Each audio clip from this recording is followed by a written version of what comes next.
चेतौर दर्शन में आज समाचार में पुनः आप सभी का स्वागत है। राजस्थान सरकार एक और जहां भ्रष्टाचार पर अंकुश लगाने के लिए सभी प्रयास कर रही है।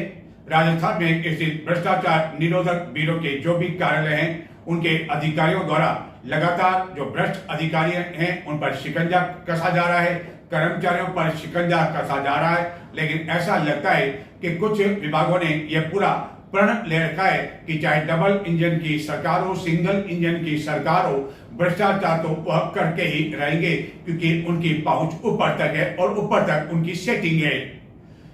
परिवहन निरीक्षक को द्वारा जिस चित्तौड़गढ़ में खुले आम चौथ वसूली की जा रही है और अब रात के अंधेरे में भी चौथ वसूली की जाने लगी है।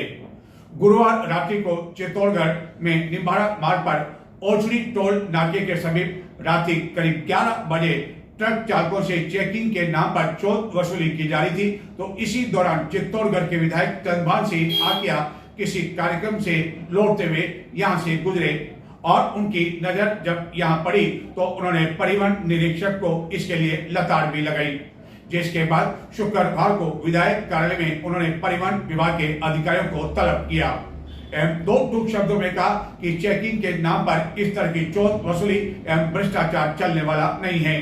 उन्होंने कहा कि सरकार एक ओर भ्रष्टाचार को लेकर कई तरह के कदम उठा रही है और सरकार पूरी तरह से इसके लिए दृढ़ संकल्प है। वहीं दूसरी ओर परिवहन निरीक्षकों द्वारा इस तरह की चौथ वसूली से सरकार की बदनामी होती है, किरकिरी होती है और उनके होते हुए ऐसा चलने वाला नहीं है। उन्होंने यह भी स्पष्ट किया कि यदि कोई ट्रक चालक या अन्य वाहन चालक नियमों की अवहेलना करता है और यदि टैक्स उसके द्वारा जमा नहीं करवाया गया है, उसके पास वाहन के सभी कागजात नहीं है, तो उसके खिलाफ चालान बनाया जा सकता है, लेकिन वह भी नियमों के तहत और कानून के दायरे के तहत ही कार्रवाई की जानी चाहिए, न कि चेकिंग के नाम पर इस तरह की वसूली की जानी चाहिए। ऐसा लगता है कि परिवहन कार्यालय के साथ ही चित्तौड़गढ़ में ऐसे अन्य कई कार्यालय हैं जहां की केवल एक ही काम चल रहा है इन दिनों भ्रष्टाचार का, और यह इसलिए चल रहा है कि कांग्रेस कार्यकाल में जो अधिकारी यहाँ जमे हुए हैं उनका स्थानांतरण अब तक नहीं हुआ है।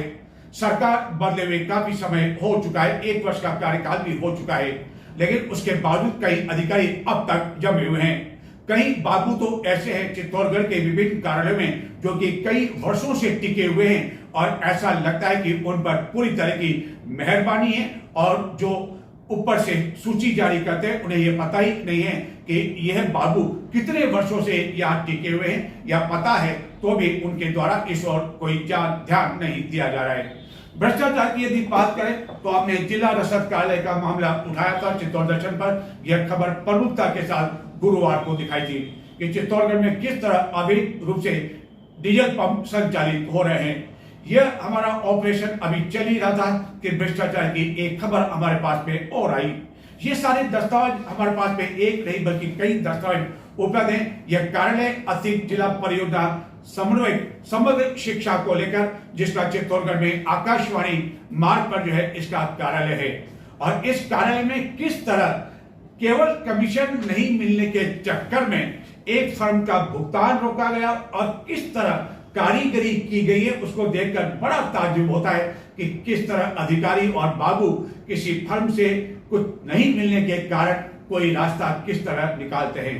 दरअसल इस विभाग द्वारा गत फरवरी महीने में सिरसा की एक फर्म को चित्तौड़गढ़ जिले के विभिन्न 21 स्कूलों आदि में कर्मचारियों को रखने के लिए खुली निविदा आमंत्रित की गई थी, जिसके बाद सिरसा की इस फर्म द्वारा निविदा भरी गई और उसकी निविदा स्वीकृत भी कर ली गई। यही नहीं, कार्यादेश जारी भी कर दिया गया और उसके बाद क्या गड़बड़ घोटाला हुआ बताते हैं हम आपको चित्तौड़ दर्शन की हमारी इस रिपोर्ट में। चित्तौड़गढ़ जिले में कस्तूरबा गांधी बालिका आवासीय स्कूलों में विभिन्न पदों के लिए कर्मचारियों को जॉब बेसिस पर रखे जाने को लेकर गत फरवरी माह में निविदा जारी करने के बाद सिरसा की एक फर्म द्वारा नियमानुसार निविदा में जो शर्तें रखी गई थी उसके अनुसार निविदा भरे जाने के साथ ही इसके लिए 7.5 लाख रुपए अमानत राशि जमा करवाए जाने के बाद विभाग द्वारा इस फर्म को इस कार्य के लिए कार्य आदेश भी जारी कर दिया गया। लेकिन स्वयं शिक्षा विभाग ने अपने द्वारा जारी टेंडर प्रक्रिया की पारदर्शिता और कार्य प्रणाली पर सवालिया निशान खड़े कर दिए। 21 स्कूलों और छात्रावासों के लिए फरवरी में मेन पावर सप्लाई के लिए इस फर्म को कार्यादेश जारी किया गया था। इसके तहत इन स्कूलों आदि में वार्डन, लेखाकर्मी, लिपिक, हेड कुक, सहायक कुक आदि के 150 पद भरे जाने थे। यही नहीं, कार्यादेश के बाद इस फर्म के साथ अनुबंध भी किया गया और इस अनुबंध पत्र में कुल 44 शर्तों का उल्लेख किया गया, जिसके बाद इस फर्म द्वारा जो कार्य किया गया 11 से 28 फरवरी तक का, उसका बिल भी 11,37,000 रुपये का इस विभाग को दे दिया गया। लेकिन विभाग ने यह कहते हुए बिल लेने से ही इनकार कर दिया कि इस फर्म को लेकर शिकायत हुई है, मामला न्यायालय तक भी पहुंच गया। लेकिन चित्तौड़ दर्शन के पास न्यायालय के उस आदेश की प्रति भी है जिसमें इस बात का कोई उल्लेख नहीं किया गया है कि सिरसा के इस फर्म को भुगतान रोक दिया जाए, बल्कि पूरा मामला इसलिए गड़बड़ हुआ कि इस विभाग के एक लिपिक की इस फर्म के साथ कोई सेटिंग जो कि कमीशन की होती है वह बैठी नहीं, और इसी कारण एक पुरानी फर्म को न केवल यह कार्य सौंप दिया गया बल्कि उसे भुगतान भी कर दिया गया और उसने जो अमानत राशि थी उसे लौटा। केंद्रीय नारकोटिक्स ब्यूरो कार्यालय जो कि चित्तौड़गढ़ में भिलवाड़ा मार्ग पर स्थित है, वहां सीपीएस पद्धति से जिन काश्तकारों को लाइसेंस मिला था अफीम का, उनका तौल का काम अभी भी इस भीषण गर्मी में जारी है।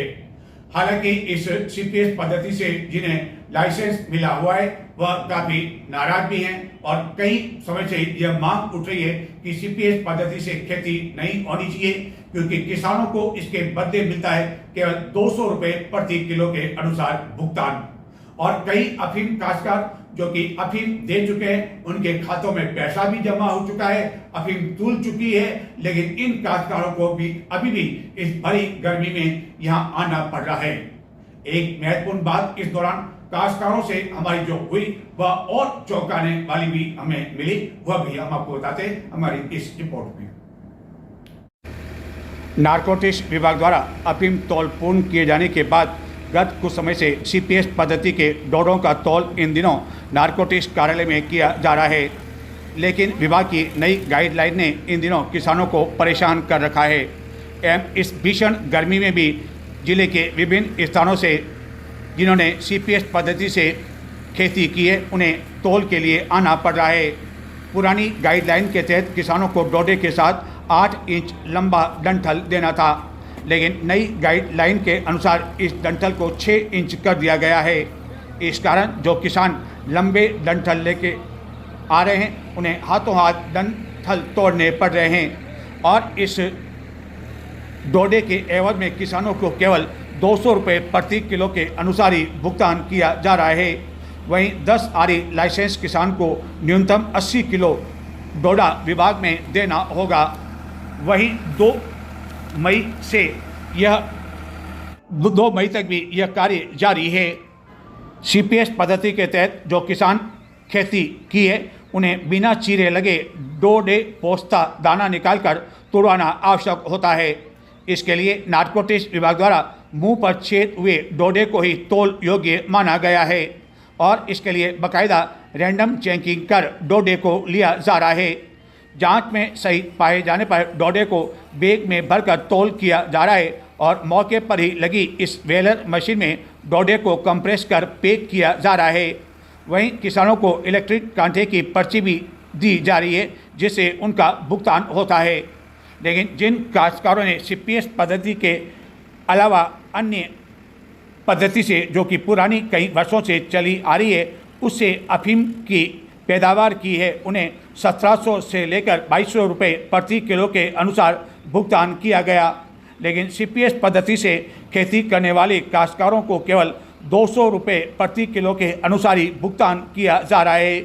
एवं जिन्होंने पहले अफीम दे दी उनके खातों में भी पैसा आ चुका है, लेकिन जिन्होंने सीपीएस पद्धति से खेती की है वह काश्तकार अभी भी दूर दराज क्षेत्रों से अपने वाहनों से यहाँ डोडा लेकर आ रहे हैं और इसके कारण उन्हें भीषण गर्मी में परेशानी का सामना करना पड़ रहा है। अफीम को लेकर कहा जाता है कि यह खेती अब मुनाफे वाली नहीं रही है, क्योंकि इसकी बुआई से लेकर जो लुआई यानी कि चिराई का काम होता है उसमें काश्तकारोों को काफ़ी पैसा देना पड़ता है और काफ़ी समय भी लगता है, लेकिन इसके बावजूद हर काश्तकार पट्टा लेना चाहता है। आखिरकार ऐसा क्यों, आप स्वयं सुने। और अटे कभी आ गया आप? आज ही आया। और कैसा गाँव आया? तो ये जो CPS पद्धति है, कई काश्तकार विरोध भी कर रहा है कि भाई ये CPS पद्धति बंद करनी चाहे, तो ये कोई रोटेशन नंबर आवे या जिनको नंबर दे दे वो विभाग वाला है, रोटेशन नंबर आवे। और इनका पैसा आपने भी जो है हाथ मिल जाएगा या वो जो खाता में आएगा? खाता में आवे जी 200 रुपये किलो देवे तो कही वहाँ खाद का पैसे ही कोई 200 रुपये आवे? 1 किलो का 200 रुपये। 1 किलो का 200 का, और बनाने मिले 1700-1800।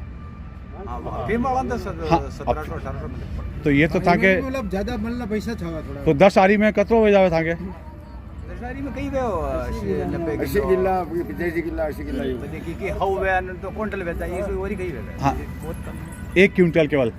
और 1 क्विंटल मुश्किल लो क्विंटल वे 80-90 मतलब कुल मिला के औसत 80-90 मारो, और 200 रुपये किलो हिसाब मिले। और पोस्ट दाना का तो मिले हैं, तो मार्केट रेट, पोस्ट का तो मार्केट रेट मिल जावे। पोस्ट दाना मिले, पोस्ट दाना को तो 500 दवाइयां को 500 भी आवे ना।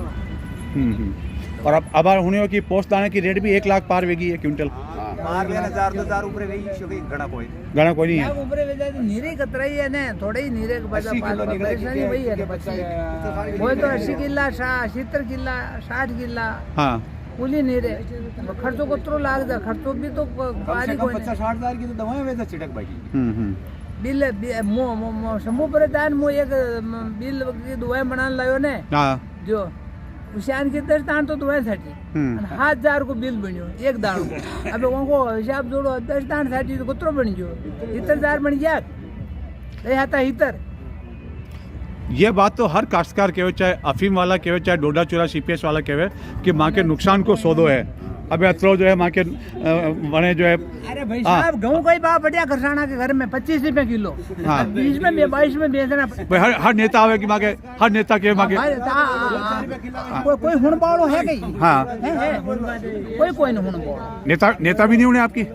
नेता हुण जा, नेता लग रहा है फिर वो का पटे हुआ दुआया मका गांव में 27 साल पट्टा कटिया तक आ 14 पट्टा, जिसमें माल में कई मिस्टेक कोई नहीं। हुण जो माल जो हो दो मकान मैं खुद तो जो 27 किलो माल मिस्टेक कई कोई नहीं, पर सरकार कही तो मिस्टेक ही नहीं। तो पट्टा बहाल व्याज नहीं हुआ सर? बाल ये साल 27 साल में सीपी साहब कोशिश की थी ना। हाँ, जोशी साहब। हाँ, सीपी जोशी। हाँ, जो ये CPS में दीदा माँ तो होते होगा अपने तो CPS में आया तो भी गुणों बढ़िया, घंटों मेला तो भी गुणों बढ़िया हाल चालू तो भी आने 14 साल बाद बाल व्याज, 27 साल बाद बाल व्याज, 14 दाना पट्टा है। बिल लायो लेकिन हाँ वो झूठ बोला। नहीं आप तो सही बोल रहे हो, लेकिन जो चाहे CPS को करे, जो CPS को नहीं भी करे, हर कोई कहे कि माँ के नुकसान को सौदा है, क्योंकि लेबर भी लागे जैसे अफीम जो है कि चिराई वे लुआई वे, लेकिन नुकसान को सौदा है। और हर काश्तकार चाहे माने पट्टो भी मिले, तो यह क्यों भाई आपके भी नुकसान को सौदो अब तो फायदो नहीं रहो, और हर जोन चाहे माने पट्टो मिल जावे और सिफारिश भी कर। हाँ, उधारी मिल जावे, मतलब जो पैसे बैठे जो थोड़ा उधारी मिल जाए, मतलब जिनके पट्टो है मतलब वो बड़ो साहूकार वेगियो, एक तरह बड़ो काश्तकार वेगियो, यही कारण है ना, पहचान है पट्टे की। अच्छा, यूं भी है।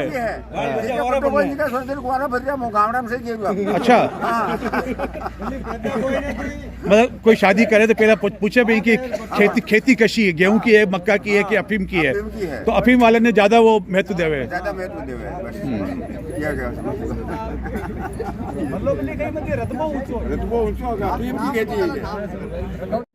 चित्तौड़गढ़ में ऐसा लगता है कि नगर परिषद और UIT का कोई धड़ी धोरी नहीं है।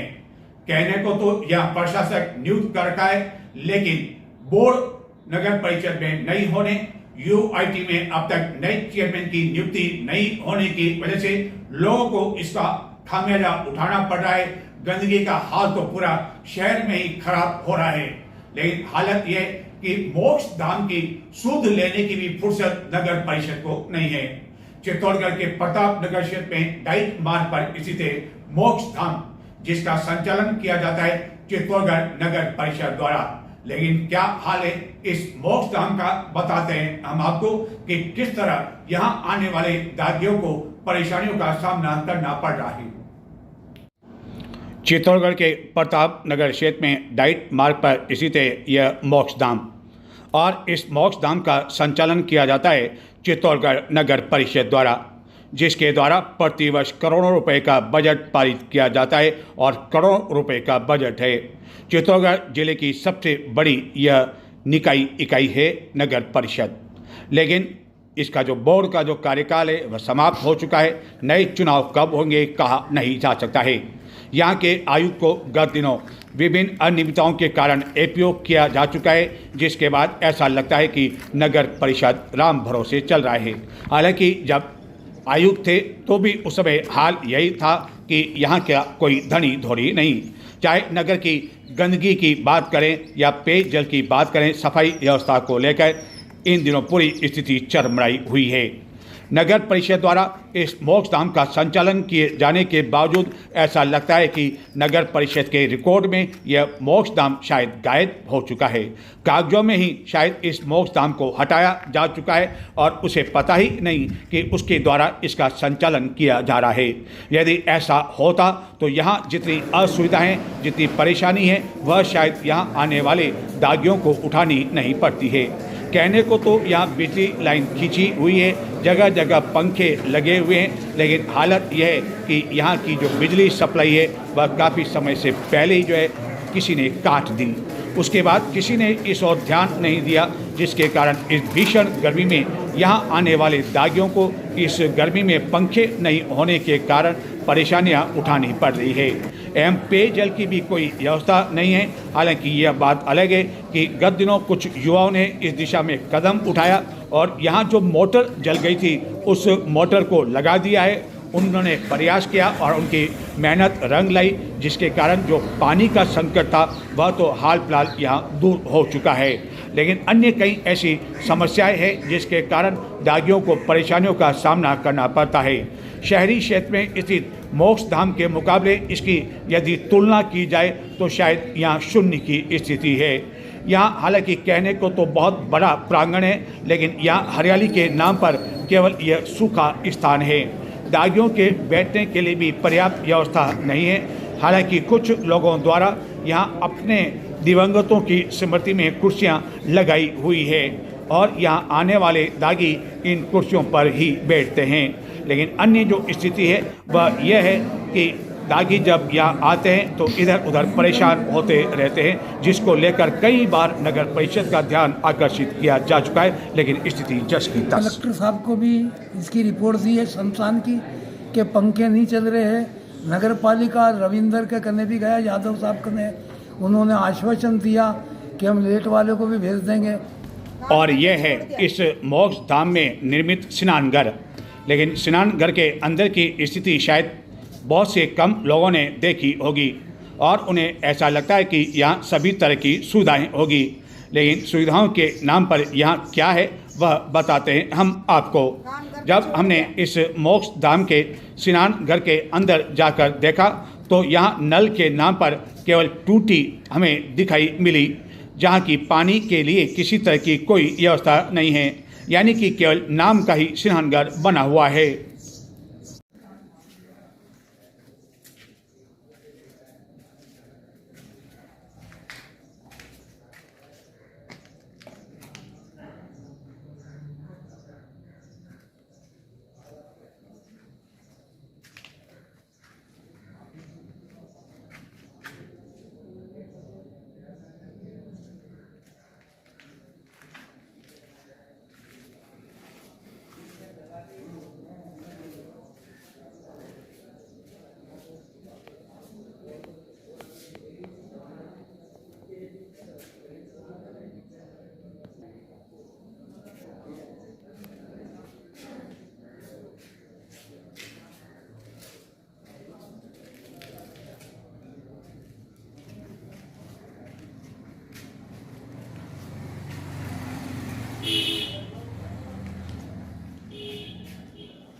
हरिद्वार के समीप स्थित है ऋषिकेश, एक प्रमुख धार्मिक स्थल, तीर्थ स्थल, जहाँ की इन दिनों श्रीमद् भागवत कथा का आयोजन चल रहा है। और इस श्रीमद् भागवत कथा के दौरान चित्तौड़गढ़ के संत दिग्विजय राम महाराज इन दिनों भागवत कथा से सभी को लाभान्वित कर रहे हैं, जहाँ की बड़ी संख्या में पूरे देश से आने वाले कई यात्री भी इसका आनंद उठा रहे हैं।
तो ये थे आज के समाचार। अब मुझे आगे दें। यदि आप किसी विभाग से परेशान हैं, भ्रष्टाचार को लेकर आपके पास कोई शिकायत है, चाहे किसी भी विभाग की हो, आप हमें जानकारी दे सकते हैं। आपका नाम पूरी तरह से गोपनीय रखा जाएगा।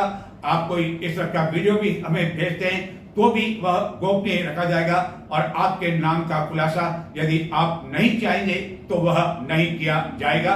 लेकिन आप भ्रष्टाचार की बारे में हमें पुख्ता जानकारी, पुख्ता सबूत के साथ दे सकते हैं। चित्तौड़ दर्शन चैनल को अब तक आपने सब्सक्राइब नहीं किया हो तो आज ही सब्सक्राइब अवश्य करें। नमस्कार, खुदा के।